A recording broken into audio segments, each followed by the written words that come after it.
Assalamualaikum warahmatullahi wabarakatuh.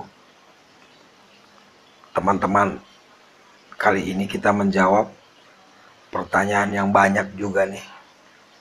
Pertanyaannya begini, Bang, apa sih sebenarnya tugas pengacara atau advokat itu, Bang, katanya? Apakah tugasnya itu harus membebaskan kliennya dari kesalahan atau bagaimana, Bang? Jadi, teman-temannya, banyak yang menyangka bahwa pengacara itu harus membebaskan kliennya karena sudah membayar misalnya kan. Tidak begitu, teman-temannya. Mengenai advokat ini ada undang-undangnya, diatur di Undang-Undang nomor 18 tahun 2003 tentang advokat. Nih kita bacakan dulu di pasal 1 ayat 1 bunyinya begini. Advokat adalah orang yang berprofesi memberi jasa hukum baik di dalam maupun di luar pengadilan yang memenuhi persyaratan berdasarkan ketentuan undang-undang ini. Ayat 2-nya, jasa hukum adalah jasa yang diberikan advokat berupa memberikan konsultasi hukum, bantuan hukum, menjalankan kuasa, mewakili, mendampingi, membela, dan melakukan tindakan hukum lain untuk kepentingan hukum kliennya. Itu undang-undang yang mengatur, teman-teman. Lalu di pasal 5 nih, yang penting-penting aja kita ambil ya. Ayat 1, advokat berstatus sebagai penegak hukum, bebas dan mandiri, yang dijamin oleh hukum dan peraturan perundang-undangan. Jadi advokat itu termasuk juga penegak hukum. Selain penegak hukum lainnya, polisi, jaksa, dan hakim termasuk advokat juga. Nah, lalu advokat ini selain daripada dia diatur dan diberikan payung hukum oleh undang-undang, mereka juga punya kode etik ya, kode etik profesi dari organisasi masing-masing, karena advokat itu ada organisasinya, contohnya Pradi, KAI, PPKHI, dan lain sebagainya ya.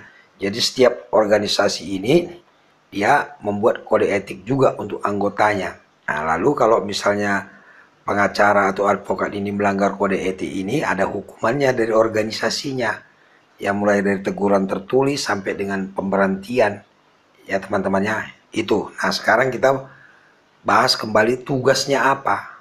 Jadi sebagaimana pasal 1 Undang-Undang Advokat tadi sudah jelas, tugas mereka adalah memberikan jasa hukum. Jasa hukum itu apa?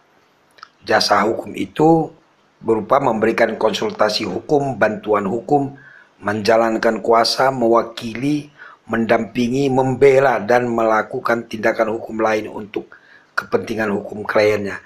Jadi tugasnya itu mendampingi klien itu, membela klien itu. Agar apa? Agar hak-hak klien itu terpenuhi ya. Bukan berarti advokat ini harus membebaskan kliennya, tapi agar hak-hak kliennya terpenuhi kan. Ketika penyidik melakukan penyidikan, penegakan hukum, jaksa dan hakim itu kan ada tata caranya, teman-teman ya. Nah, di sana kan perlu didampingi ini klien ini supaya dia tidak dijolimi, ya kan? Tidak diperlakukan sewenang-wenang, ya kan? Untuk itulah fungsinya ada advokat, teman-teman. Makanya sering saya katakan advokat ini tugasnya sangat mulia. Kenapa saya katakan sangat mulia? Karena dialah yang bisa melindungi orang yang bermasalah hukum, supaya yang bermasalah hukum ini diperlakukan adil sesuai dengan undang-undang. Kalaupun dia bersalah, dihukum yang pantas sesuai perbuatannya. Itulah tugas advokat ada di sana. Ya, supaya tidak ada kriminalisasi misalnya kan. Karena kalau advokat kan dia belajar hukum, jadi dia tahu mana yang boleh, mana yang tidak boleh, mana hak dan kewajiban daripada kliennya atau yang bermasalah hukum ini. Si advokat kan tahu. Itulah tugasnya. Makanya saya katakan sangat mulia. Nah, jadi menjadi advokat itu tidak gampang, ya kan? Karena perlu mental, teman-teman. Mental dan keberanian, kejujuran dan kesetiaan. Itu kuncinya dia. Kalau advokat ini jujur, setia, berani dia, mentalnya kuat, maka dia akan bisa melindungi kliennya dari kejuliman, dari ketidakadilan. Makanya mulia tugasnya. Jadi sederhananya begini teman-teman. Orang dijadikan tersangka dalam tindak pidana misalnya, kan ada dua gendangnya itu. Memang dia pelakunya dan bersalah, atau dia tidak bersalah sebenarnya, hanya berada pada waktu dan tempat yang salah. Nah, di situ kan perlu kita advokat untuk mengawal proses ini, supaya jangan sampai ngarang-ngarang proses hukumnya. Bahasa saya seperti itu, ya kan? Ada satu hal yang sering saya sampaikan, menjadikan orang tersangka, teman-teman, harus berdasarkan alat bukti yang ada, bukan alat bukti yang diada-adakan. Nah, itulah tugasnya advokat itu. Maka kita butuh advokat yang jujur, setia, berani. Jujur dalam arti apa? Dia melakukan tugasnya apa adanya, tidak ada kepentingan, memang benar-benar fokus ke perkara gitu loh. Lalu setia dia tidak mengkhianati kliennya. Walaupun dikasih uang dari mana-mana, dia tetap akan membela kliennya. Dan berani dia menghadapi siapa saja dalam berdebat, adu argumen, mempertahankan kepentingan kliennya. Itu dia harus berani. Ingat, kenapa saya katakan harus berani? Karena advokat ini adalah penegak hukum juga. Jadi setara dia, teman-teman. Setara dia dengan penyidik, jaksa, dan hakim. Tidak ada lebih tinggi atau lebih rendah. Setara dia. Penyidik tugasnya melakukan penyidikan, mengumpulkan barang bukti, mengumpulkan alat bukti, dan saksi-saksi. Lalu jaksa tugasnya apa? Menuntut. Lalu hakim apa? Mengadili. Apakah memang ini orang bersalah dan hukuman apa yang pantas untuk dia. Nah, lalu di situ ada pengacara atau advokat untuk memantau semua ini supaya berjalan sesuai dengan aturan, berjalan dengan adil. Itu tugasnya, teman-teman. Makanya butuh kejujuran, kesetiaan, dan keberanian.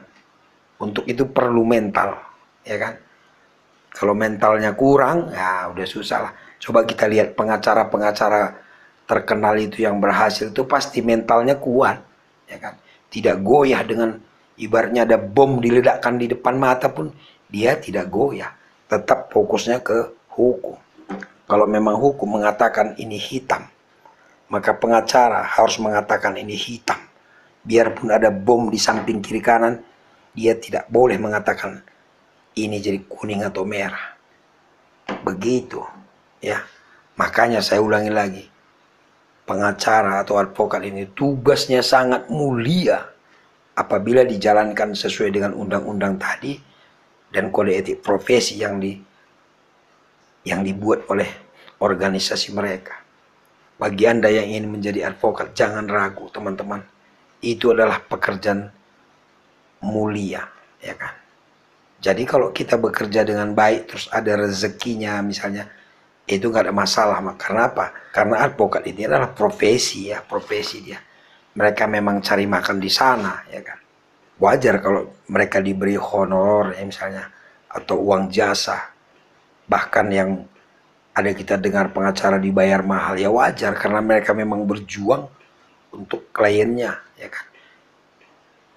Dan ingat, itu adalah profesi mereka. Nggak masalah itu.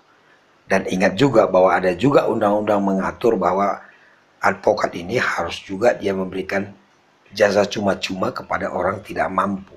Nah, jadi kan mulia tugasnya. Ayo, semangat anak-anak muda yang sekolah hukum, yang lagi kuliah di Fakultas Hukum. Semangat kalian, karena advokat adalah tugas yang sangat mulia. Tapi dengan catatan, harus jujur, setia, dan berani. Tetap semangat, tetap bersama Bang Benny, bahas hukum dengan cara sederhana, agar kita bertambah wawasan. Sampai bertemu kembali. Assalamualaikum warahmatullahi wabarakatuh. Majuah-juah kita kerina.